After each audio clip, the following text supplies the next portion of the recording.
मिथिला के सर्वोच्च सम्मान पाग से सम्मानित और एमएसयू के द्वारा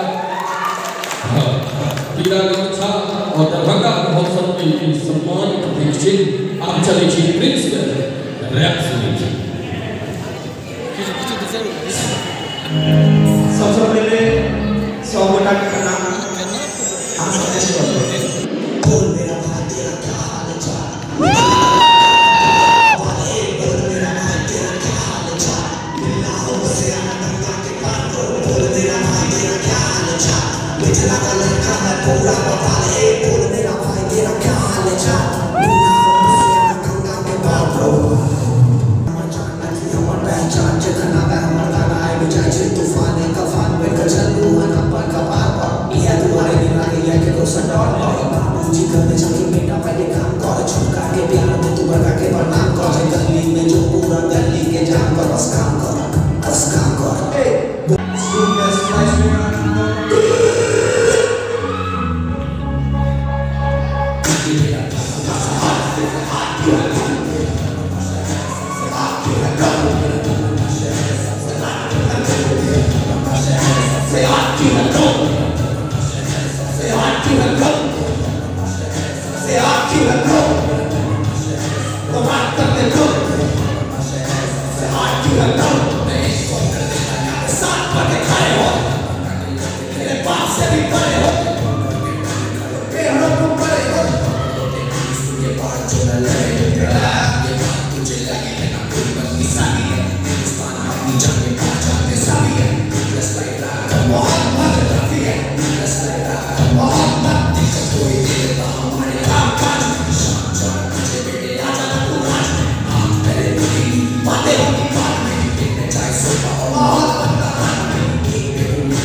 जिससे बोले शमाज के पासों के लिए ना होते हम नाराज, सादा चिंता मत करो बस नाम ले तो राम का, कुछ प्लान बनाते हैं सुबह या शाम का, जरूरी में हूँ जरूरी मुझे काम था, देख लग रहा है कर पूरी चौके खा ले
शब्दों से जिला हिला, सात के शब्दों से जिला हिला।